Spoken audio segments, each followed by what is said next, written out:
Good day, everyone. Thanks for joining us here in the charts. You tune into the Market Beast edition. It is your fellow compadre speaking, and today we'll be exploring the BTC asset. Typically, we step on saying the fellow passenger speaking, but yeah, I'm feeling a little bit like a beast right now because I think we nailed the last call. So let me know down in the comment section. Leave a T if I was pretty accurate on the last BTC call. You know, we don't get this right all the time. So if you're new here, don't expect me to get this right all the time. My accurate ratio is like every 7 years. So the next 7 years, yeah, that's probably when I get another call right. So let's go ahead and see what we have here on the menu. We've been following a pattern that I'm going to explore with you all so that we can all see together. And loyal subscribers, welcome back. So let's go ahead and dive right into the charts here, shall we? All right, so today's March the 22nd, 2021, and the current price of BTC is going to be $54,679.79. It's down approximately 4.6% for the day. We got some fluctuating going on there, guys. Welcome back to the newest episode of ASMR, an interesting analysis. Here's a pattern that we've been following. That's it, really simple. Ladies and gentlemen, you're looking at the rising wedge that we were able to locate on the BTC price. And it appears that the market is losing the previous level of support. That is going to be this lower line down here below this potential rising wedge pattern, okay? Now, on the previous video that we mentioned, if you actually listen in and notice the title says Bitcoin must break out within 24 hours. Remember, guys, break out consists of the pattern. Break out to the upside or break out to the downside, okay? It's the same thing. So that's what we were saying on that video. And notice the price was like $57,674. And we committed to saying that, yeah, the price will likely go down to about $53,000. It hasn't made it to that level just yet. It's not guaranteed to actually make it to that level. But I think we got the direction right, but it's not over right now. If you guys are thinking of betting against BTC right now, I can't tell you to do that. And I'm not recommending you do that, okay? Don't do that. You're standing in front of a train, okay? Even though it appears to be breaking down, maybe it's official. I'm not sure. But, yeah, I can't give you financial advice either way. But I think that the reason that I was able to say that it's likely that the price was going to go down and I committed to a direction was because of this area right here. You guys know what we go over every single day. Support, resistance, and pattern. So if I circle this area right here, this is why I only use like 12-hour candles. I don't really use like 1-hour candles, guys. I can't understand that stuff. It's too much noise. But notice this area right here within the 24 hours of March the 21st and March the 22nd, it just lost that support line, assuming that I have my lines correct, which it appears that maybe I have it right? The support line, the ascending support line for the rising wedge, it appears that it's losing that line, okay? I can't, it's too early to say anything. I realize the screen is red, and I realize the price is falling, but excuse me. But again, BTC is in an aggressive uptrend. Please know what you are doing if you're going to bet against this market, okay? I can't tell you to do anything. All right, so let's close it out here. BTC, we're going to reiterate what we've already gone over.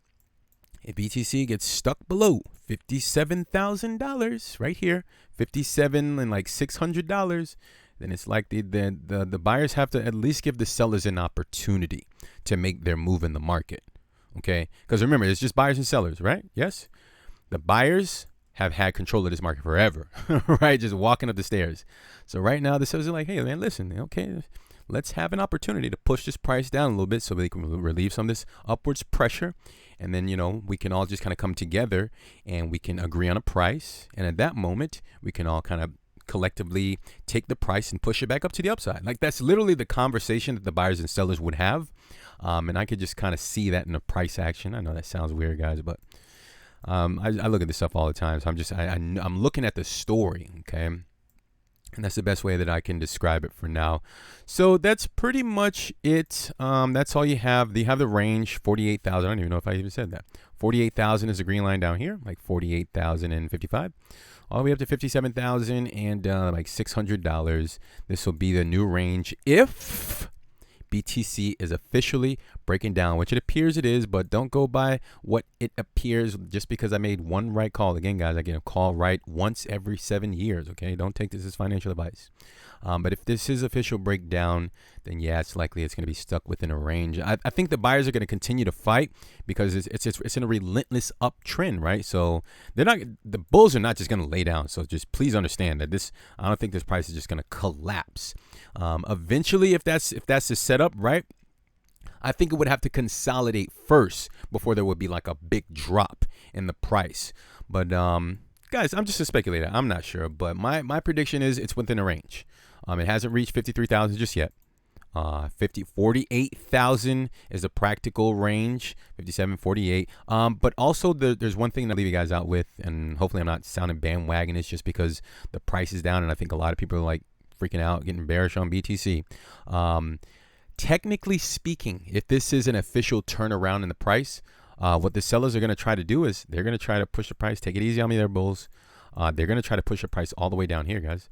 If it actually gets down to 48,000 and they can't hold that level, oof, yeah, the sellers are going to try to go all the way down to $38,000. Not saying that's going to happen. Take it easy on me there.